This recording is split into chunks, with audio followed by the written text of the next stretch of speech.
Wolf here. How you doing? Thanks for tuning in and watching and listening.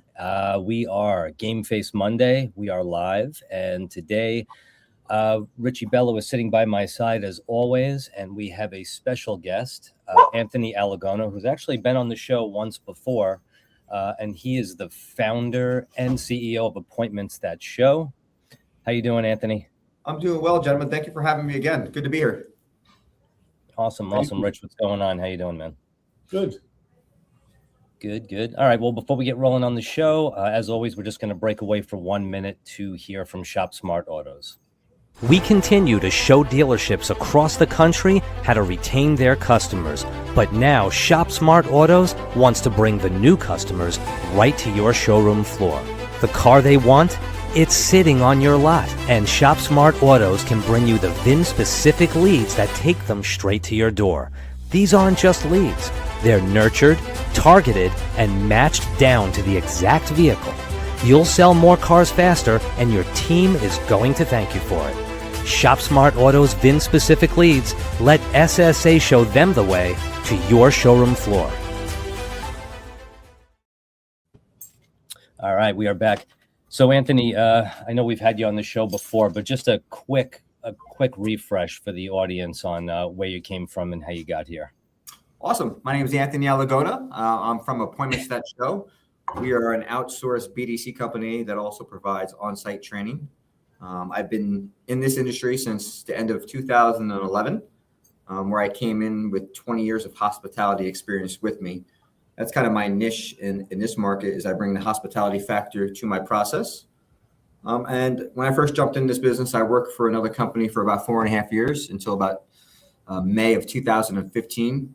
At that time, I decided it was just time for me to make a jump and go do my own thing. And that's what I did. And for about another 4.5 years, I kept traveling to dealerships around the country, looking at their BDCs, seeing what worked, what didn't work, putting in processes to help them get more opportunities to sell more cars. And then as the end of 2019 rolled around, and as COVID was about to happen and we were about to have my daughter, my wife is a nurse practitioner right now, doctorally prepared, but at the time she was a registered nurse getting ready to go back into the workforce and deal with COVID patients. And I just had a few of my clients at that time reach out to me recently and say, Anthony, why don't you open up an offsite BDC? They said, instead of coming here and doing it, just build your own and we'll pay you to do that. And, I always wanted to understand the pain points behind it, behind the BDC, because I was going back to dealerships time and time again, high turnover rates, teaching the same things, processes falling apart after we put it in place. So I wanted to understand the pain points as why I was going back to these dealerships and why they weren't, maximizing the opportunities. And I learned real quick why. It's a very challenging industry. When I first launched a offsite BDC, I was still traveling. And after like my first 2 months of traveling, still one of my clients said, Anthony, it's great when you're in your office, but when you're away from your office, it's not the same service. And it reminded me that, when they hire Anthony Alagona, they think there's, 20 other Anthony Alagonas as well with my capabilities. Right. So I had to take a step back, and I took myself off the calendar for a year, and I sat in and I worked next to my team, and I let them hear me on the phones and watch me show up to work early and watch me stay late and do all the things it took to try to, exceed expectations for my clients. And it was great. 2024 came, and I started to get motivated to get back out on the road to teach. And I wanted to teach, but the problem is that I have a 6-year-old and an 8-year-old right now. And I never knew what I wanted to be when I grew up, but I figured that out, is that I just wanted to be the dad that I always wanted. So traveling isn't really something that's on the forefront of my plans right now. Right. So I said, instead of me going back out on the road, why don't I create some type of conference to where I can teach dealers what I've learned, but not just teach them by myself, because when I came in this, I learned from everybody. I attended conferences. I spoke next to people. And every time I was at a conference, I picked apart presentations and took their content and probably repurposed it and taught it myself. What worked for them, I wanted to give it to my clients as well. So I really wanted to bring those same people alongside me on stage, because 1 + 1 is not the only way to get to 2. My way is not the only way. And I wanted dealers to hear different perspectives on different processes, AKA habits, on how to be successful in the dealership world. And teach my competition better word for that would be my peers, that there's enough for all of us to eat. Yeah. Meaning, Awesome. even with all of us that do BDC, if every dealership wanted to hire us, there's not enough of us to do it. Right. It's impossible. So I wanted to take that approach and, for a lack of a better term, make it synergistic, so to speak. Right. And it really worked. And we did 3 events, and each one of my events is always around 100 people. My last one was my lighter one because we had some travel obstacles with weather and flights coming in and stuff like that. And I think we had about 82 people last time. I'm shooting for about 100 people, but this time I'm taking a different approach. I've been into many conferences to where you hear all the industry experts speak about best processes and best practices and stuff like that. And I truly believe that's something important for everybody to learn. I believe that it's not only your why that's going to make you successful, it's your skill set, meaning the rule of 100, right? Focus on one discipline, 100 hours a year, 18 minutes a day. And if you do that, you'll be better than 95% of the population at that particular discipline. It's just most people won't do it, right? It's the difference between easy and easier. It's easy to form good habits. It's just easier not to.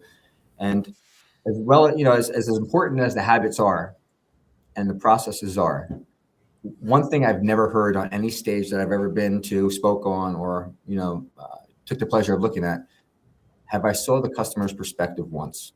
And that's what I really want to bring to this event is, yes, you definitely need the right habits. You definitely know how to, you have to know how to build rapport and create trust and have a process put in place for when and how many touches you should be doing.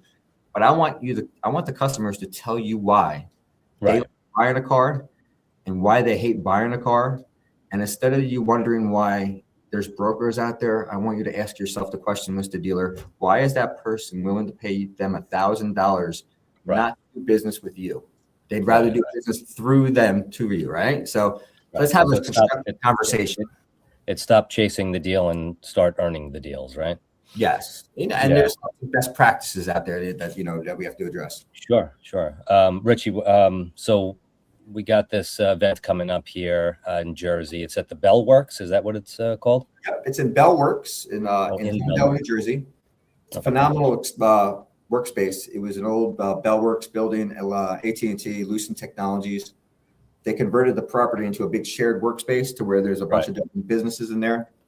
It's a very busy place. It's very popular. The event space is spectacular. So it's become the home of by appointment only. And the cool thing about this is, even though we're bringing customers along that are pre-selected for the panel, because the name of it is called Behind the Yes, the Customer is the Curriculum. Right. We're going to bring pre-selected customers, but it just so happens that the day we're having it, they have a flea market, and that flea market on the main level is extremely busy. And we're going to have a stand up there with people interviewing real live people up there saying, hey, we're from By Appointment Only. We're hosting a conference right now downstairs. And the most important part of this conference is the customer. How do you feel about your last car buying experience? What did you like about it and what didn't you like about it? And would you be willing to come downstairs at 4:30 and talk about it? We're giving away prizes for people's opinions. And I want them to come up and tell dealers exactly what they like and what they don't like. Yeah.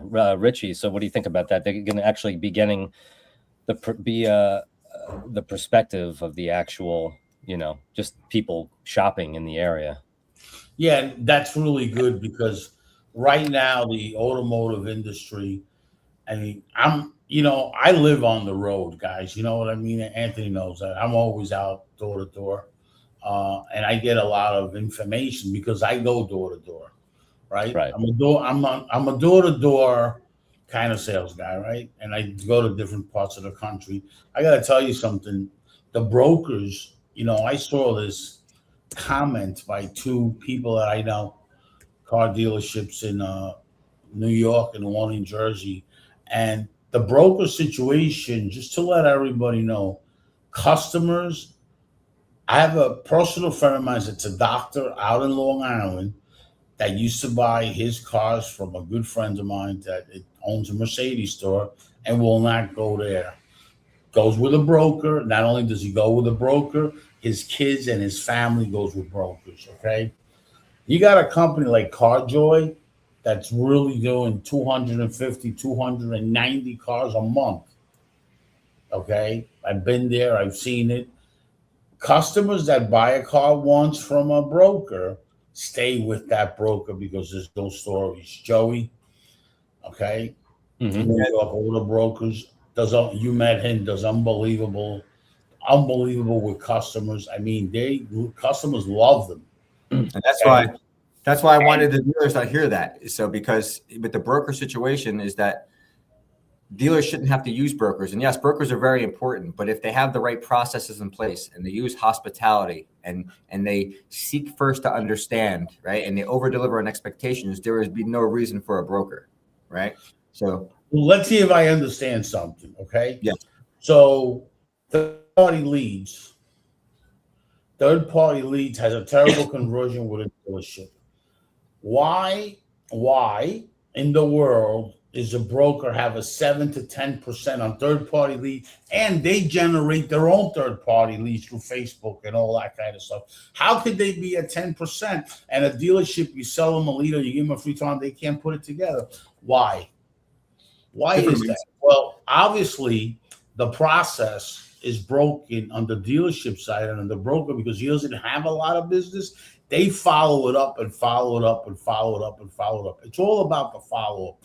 If you don't follow up consistently, you're not going to do it. I don't care. Not even that. Yeah, I agree with that, but you have to follow up in the right way. I have dealers in my backyard over here that do it extremely well. There'll be some of those at my conference that, one of my dealers, their slogan is, "We work hard to make car buying easy," and they really do. And they live it and they eat it and they breathe it, right? And that's the difference between the good dealerships and the not so good dealerships, is that it starts with your culture.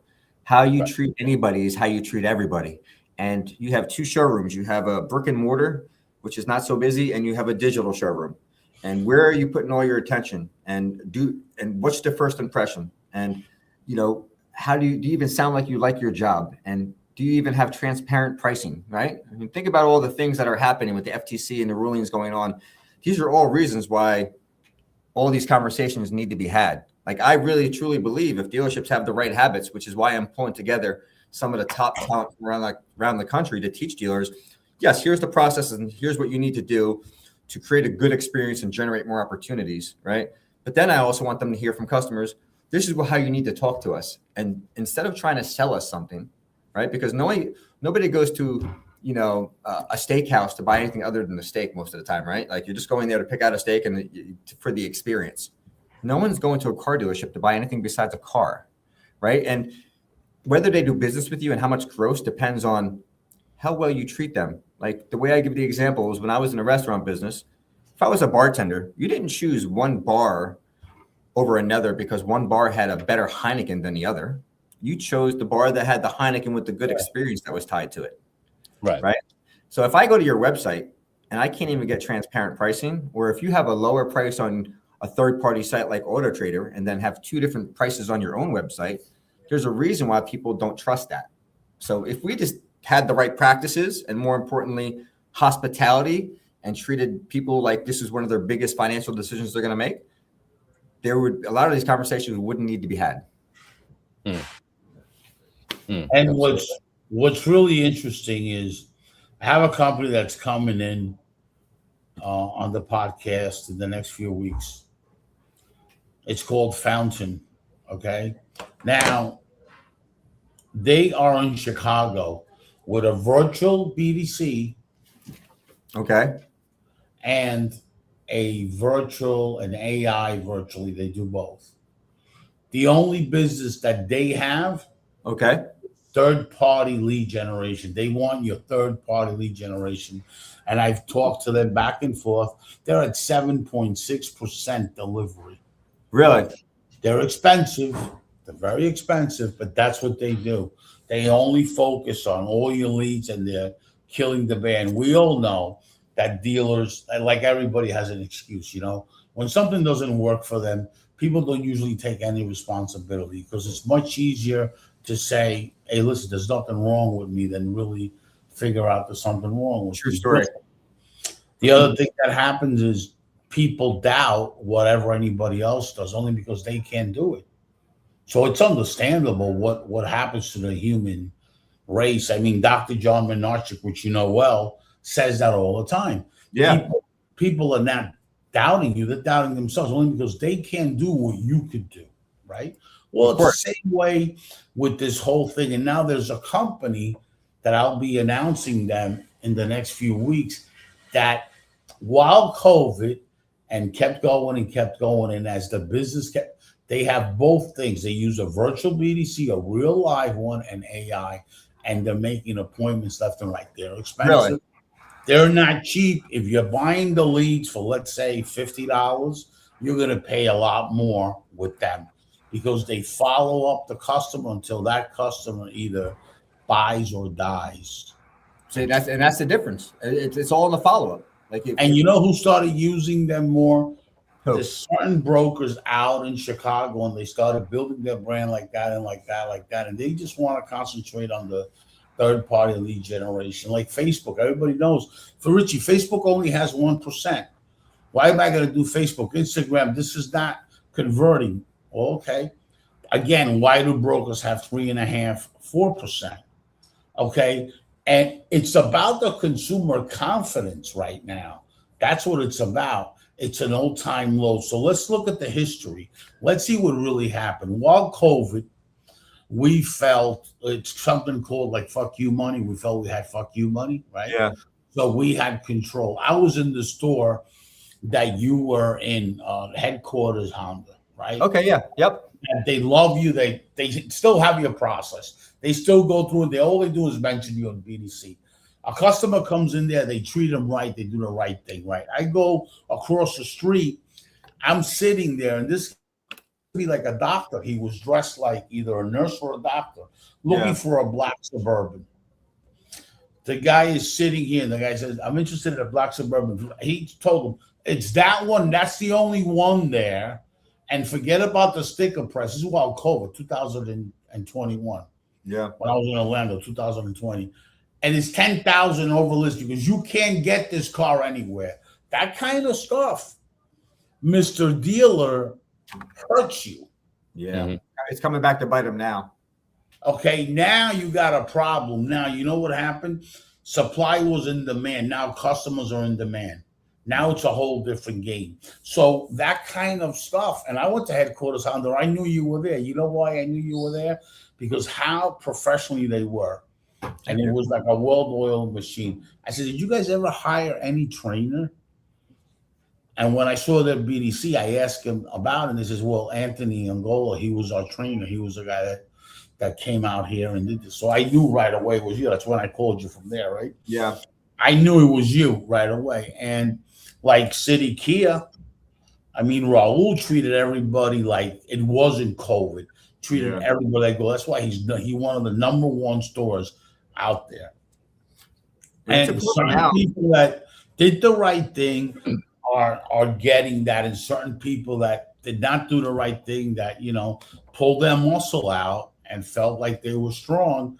Now it's because things change in the car business. The evolution changes. And what I'm excited about your event, I've turned you on to a few people. Joey the broker, you know, I turned you on to him. A New York Auto Broker. He's a personal friend of mine from White Plains, or he was over White Plains, right? Yeah. Good friend. And also I turned you on to Drew.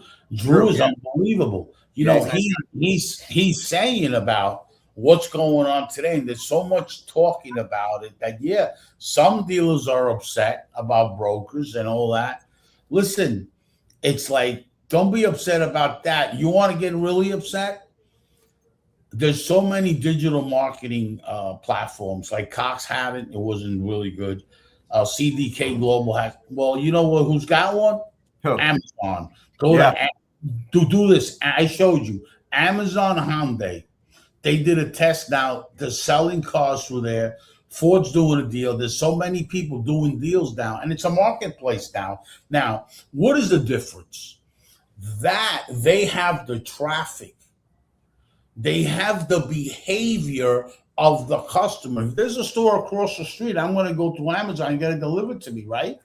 Yeah. So now everybody goes to Amazon. It became such a thing that now when it comes to a car, that's what you should get upset about. Start talking.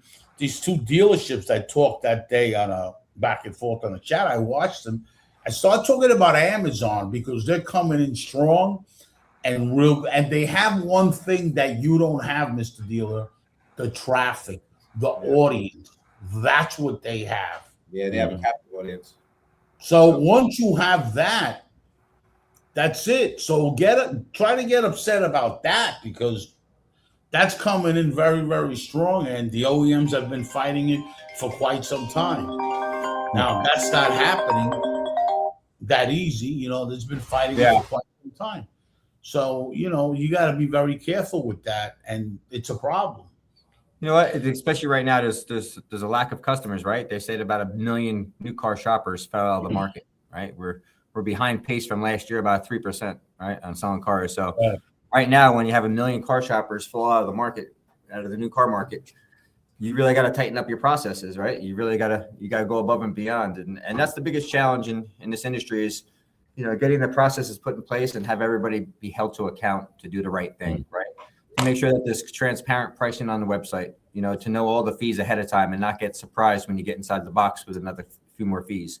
You know, I had a couple clients that were spending more time selling fees than they were selling cars. I'm like, you know, if all of a sudden you get in the finance office and then there's 3 more fees for $3,000 or $4,000 extra than what you originally advertised, what do you expect people? How do you expect people to react? That's like the same feeling you get when, even though you'll complain when somebody says, "Oh, do I deserve a tip?" when it automatically comes up on a POS system, it's the same thing, right? So, you know, it's just about having respect with your customers, being transparent, and making sure that you guide them through a process that is designed to help them buy and not trying to sell them. Because at the end of the day, you're helping people buy. You're not selling anything at the end of the day, right? These people are coming for the car regardless. And the only reason you lose a sale is for 2 reasons: their credit, or the car is not available, or you just didn't do your job. Yeah. All right. Let me break away for 1 minute with a message from Shop Smart Autos, and then I want to hit you with a couple of questions, Anthony, about the event. Yes, sir. Shop Smart Autos knows the new car market is starting to take a back seat, and pre-owned is where it's at.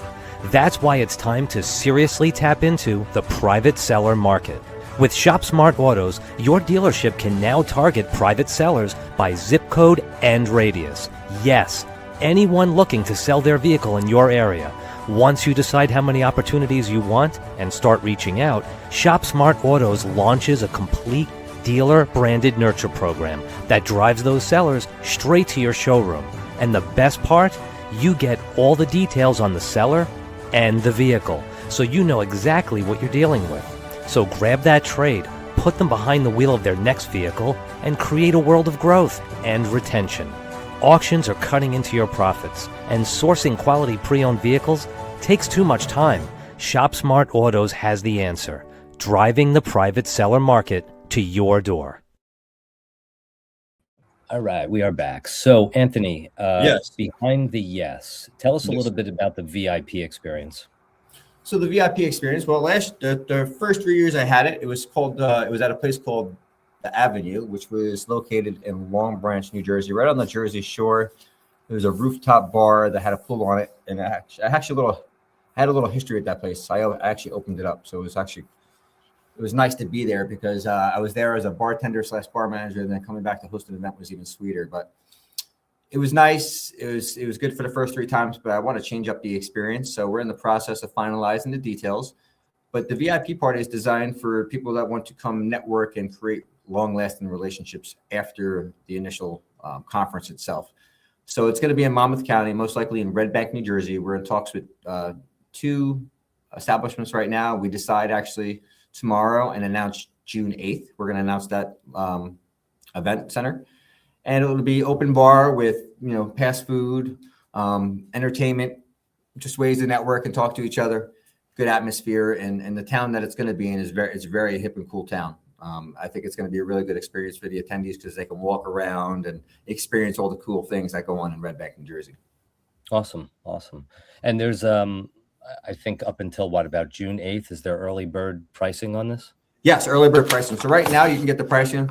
It's $199 to get a general admission ticket, and then it is $299 to get a VIP ticket right now, and that's going to jump up to $299 for the general admission and $499 to the VIP after June 8th. Okay, awesome. Unless one of my sponsors gets involved and they want me to extend it, we'll extend it. But we just want to make sure that we're getting the right people there, and that, you know, people want to take advantage of that networking opportunity. That's where you really get to know the speakers, get to know the people, some of the people that came from the dealerships that want to attend. You really start to break bread and, plant the seeds for each other. I tell all my speakers, don't sell anything when you're there. I don't want you selling anything. I want you to give away your process. Give away the process that you're going to teach on stage, because only 1 out of 10 people are going to use your process anyway in general, right? It's a numbers game. So if somebody goes and uses your process, great, because maybe when they use it and they get success, they'll come back and tell you with it. But if you do the right thing and you give away content and you come with the idea that you just want to make people better, I've never stepped off a stage where I've never got hired, right? So it's just about going in with the right mindset. You're not there to sell, you're there to educate, and you're there to network. And I think if we just stay focused with, at the end of the day, we're going to teach really good habits, but more importantly, I want the people there to hear and listen to the customers on how they tell us how to sell them more cars, right? How do we help them buy more cars, right? And they're going to tell us exactly, right? It's just like putting the notes in the CRM. We're going to have all the notes, but in real life people telling that to real life dealers. So right. Awesome. And where should they sign up? So they're going to go to Eventbrite. You go to Eventbrite, and we could put a link down at the bottom if you want, and you look for by appointment only, and you'll be able to get your tickets there. We're only selling through Eventbrite right now. Our goal is 100 people. If we do more than that, we'll extend the room, but our goal is to have 100 attendees in there. All right. And what's the you said Eventbrite? Yep, Eventbrite. Let me see if I can get you to. And they could just search the. Yep, I can give you behind the S. Yes, let me see if I can get that logo for you. Really, got me that web address for you. This is his 4th event with this year, right? Yes, this is my event. What's interesting is that he's going to have people talking about the dealer confidence, as far as, and that's one of the things that I liked about it that really turned me on to, to get there, be a sponsor and all that stuff on the cocktail hour, whatever he put me in. I appreciate it. It's a nonprofit that's going on there, not ShopSmart, basically, because the nonprofit, just let everybody know, we're in the process of getting the grants. We already got them, and it's a three-pronged process. And Anthony's part of it too, as he's a vet. And the three processes: recruitment, training, and placement. Without the placement, I don't get the grants, right? So we're doing a test with Larry Feldman in Florida with at least 15 to 20 vets, and we're floating that because we want to make sure that we can place them. Because then we get a charge back, and one of our partners put up their financials and stuff like that. So I don't want to have that problem too now, But, and the placement is a thing. So because of that, we decided to be a sponsor for Anthony's event. We've always helped out Anthony, and we've always you have, and we really appreciate that. On ads and all that stuff. So this year, what we did was we did the ads with 4 partners, and we also are doing this cocktail hour. It's just about the vets. That's all. It ain't about ShopSmart or anything like that. It's more focusing on the vets, because at the end of the day, we put vets in the automotive space and we train them on the lead, on how to convert leads, right? With these trainers that we have friends, right? Then it's a whole different game with ShopSmart, because we'll have our own people focusing on the lead generation, the training part. So and Anthony's right, give away the content. And I've always on my podcast, I give away the content. Who cares? I don't care. Right. Hopefully they use it. Right. Hopefully they use it, right? Right. And if they don't use it, and if they try to use it and not hire me, chances are, because it's what I do for a living, they'll just fail. I have a friend of ours that tells me that all the time. Listen, Richie, a lot of people try to use your stuff, and then when they do it, it doesn't because I do it every day consistently, right? So 100%. That is we're excited about, but we're excited about this new evolution that's going on in the automotive sector, because if anybody knows of me, the first thing I do is I ride the wave of the evolution. I look at and I jump on it. I see tremendous evolution. That's why I started having brokers, and I started communicating with people from last year. Like, what's going on? How are you guys doing? I mean, everybody is like, there's a whole thing going on now. And I think that's an easy thing to fix. Like there's a thing. There's 1 million customers every month. Yeah. Based on registration data from IHS, 1 million customers in the marketplace every month that need a car. That's insane. There's 350,000 customers that are special finance every month. So that's 1.3 million. When a customer has a bad experience with you, they're driving the car, they forget. People forget. Time, there's a saying, time will cure the wounds. But right now, there's a lot of people that are completely upside down. I'm talking 8, 10, 12,000 because COVID was high and all this. Now you got a little bit of a problem, okay? The collateral that's out on the road is completely underwater. Yeah, they can't even take it back. Right. So now when they go into trade in, they see, wow, now their customer perception is they ripped me off. No, they didn't. The problem is the car at a high. And you're trying to trade it in, and God only knows how many miles you got on it. So there's something called depreciation. So now perception is, I got buried. No, you really didn't get buried. For the time, it was the right numbers. That's what I tell customers all the time. When did you buy it, and how many miles? Well, I put on 50,000 miles in a year and a half. Well, you got a problem, right? So a lot of customers don't understand how the mechanics work, right? So then, of course, they're blaming that they got hammered. A little different. While COVID, there was not enough inventory to sell. Everybody bought cars because there was something called up appreciation. Now we're in the opposite direction, and I want people to pay attention to this. Now we are underwater. Yeah. The road has so many cars underwater that, hold on a minute, brakes. There's the brakes on now, okay? Because they're trying to get out of it, and you can't put deals together. Yeah. Listen, I was in the store on Tuesday. I got here on Wednesday. They invited me to a store. I was in a store. I was looking at things. Yeah. Vioto. Yeah. I saw people coming with 8,500 underwater. Yeah. It's common. It's common. I see it all the time. 9,500 underwater. Now you have the customer. The customer might forget their experience in sales when they buy a car, but they'll never forget that they're underwater of $8,500. Right. Yep. That they ain't gonna forget. So now you have a problem, and that's happening more and more and more. Yes, because it's all coming. It's all trying to trade in now, so they're all finding out.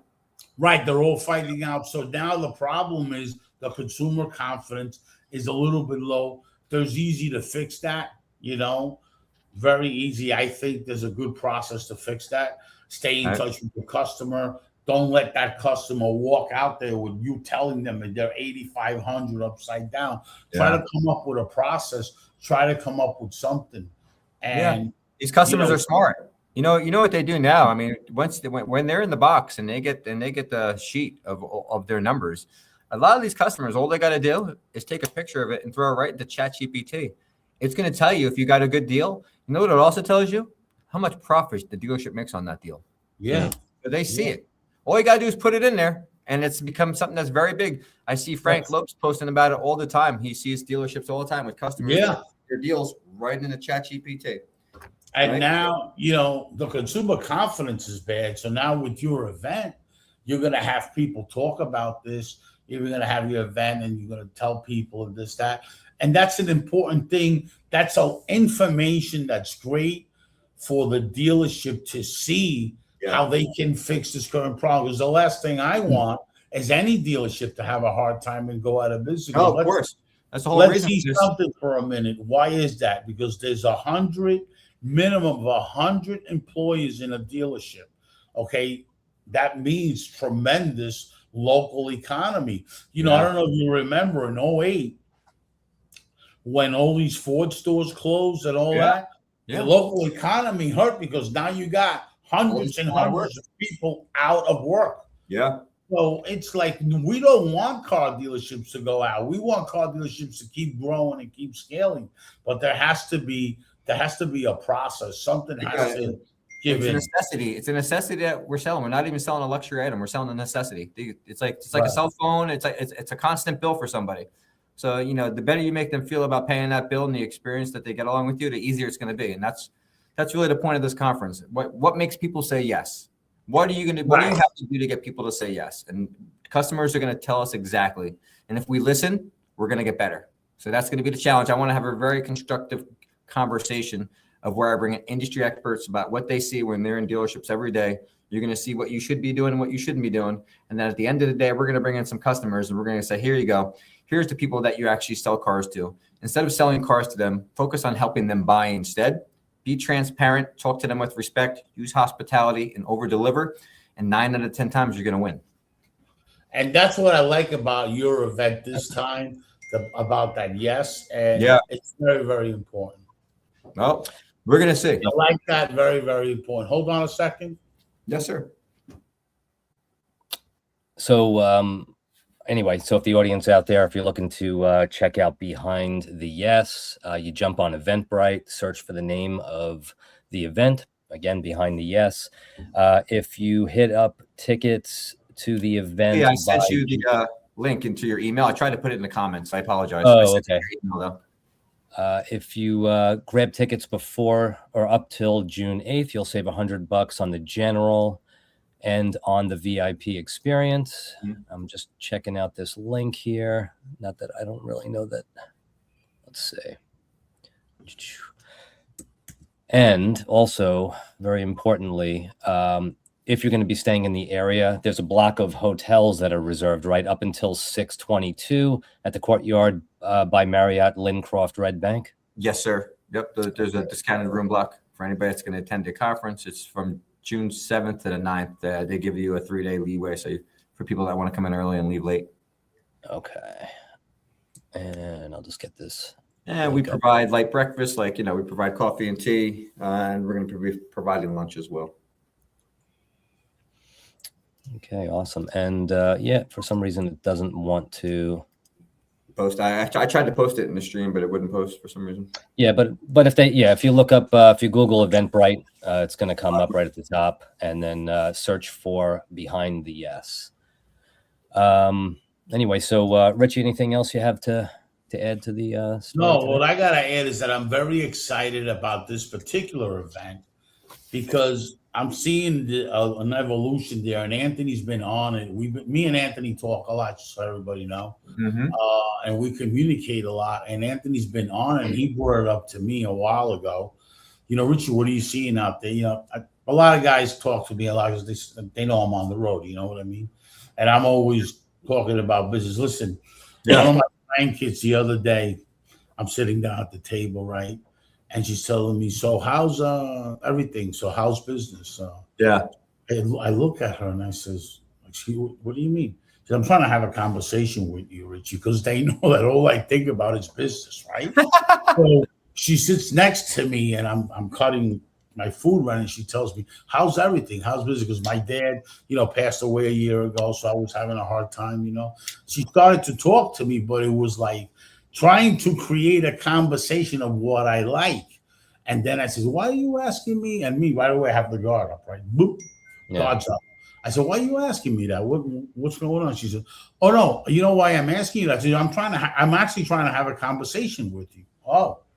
So then I realized that all she wanted to do was have a conversation with me.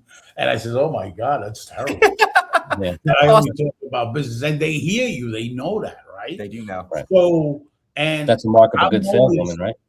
I'm always focused on it. And, and I've been talking back and forth. And this Amazon thing. And last year I went to Savannah to the plant when they started this thing where it's really scaling. What a great thing they're doing and all this. And the consumers want to not have, you go to a showroom and that old saying is like going to an oral surgeon. Nobody wants drama no more. Nobody wants that stress. Nobody wants to go into a showroom and play the back and forth game and go to finance and get freaking hammered. Nobody wants that no more. People want to be in a whole different world. Listen, you're in the hospitality business. Even in the catering halls, the people that are going in there want to know if you have organic foods. Yeah. They really want to do. And they won't even do business with you if you don't have a filtration system for the water. They're not interested, these kids. This new generation is really into the health, is into all kinds of stuff.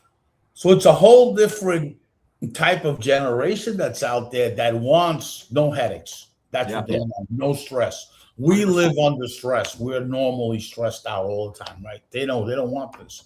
Yeah, we live in a drive-through mentality world. Yeah, it's a whole different animal out there, and the hospitality business has changed. You know, you go to the hotels, the Hilton, and now they have like cage-free eggs. Yeah. Mm-hmm. Now they have organic berries, and they tell you right there. Yeah, they have all these things like, so everything is changing. The evolution that's happening is changing, and it's a good thing. It's changing for the better, not the worse. Yeah, it changes for the companies that decide to listen to their customer base, right? Right. Listen to your customers, they're going to tell you how to sell them, and that's the biggest thing is, are we listening to them? And if we are listening to them, are we executing on what we're supposed to be doing? Right. And for the most part, it's changing. On one note, if I'm a dealer today, I would take my vehicles of operation and I would start having focus groups and listen to the voice of the customer. And that's something I would promote. Absolutely. I have a focus group. I want to invite every month 100 people, and I would have people just to listen, because once you do that and you listen to the voice of the customer, now the customer feels like really important. Now that adds value to them. There's these dealerships that are not hitting the numbers that are, man, it's scary out there. And all they need is something easy, like let's start having a focus group, and let's start reaching out to customers, and let's take a video about this focus group and start actually making changes. You know, that's what I would recommend, because man, they're losing track here, and it's such an easy process to fix it that it's not even hard to take care of it. Because like JD Powers did focus groups with the CSI when they started, and all these problems, the CSI, then SSI. You know, concentrate on focus groups of your current customers. Yeah. You know, and at the same time, you can sell them the service. You have a service clinic with a focus group. Get them lunch or get them something. Bring in 20 or 30 people. It helps for you to know what's going on. Absolutely, it does. Yeah, and just make sure there's cage-free eggs. Right. Cage-free eggs. Good stuff. All right. Well, for everyone out there, one last time, if you jump on Eventbrite and search for Behind the Yes, you'll see Anthony's event ready to purchase, and I would grab those tickets by the 8th, because they're practically giving it away for what they're offering. And Anthony, thanks for being on the show again. Thanks for having me. Thanks for the support, gentlemen. I really appreciate it. And thank you, Anthony, for being Anthony. I appreciate it. Thank you for being Rich, you guys. I really appreciate you guys. All right. All right. Have a great day. Thanks. Bye-bye.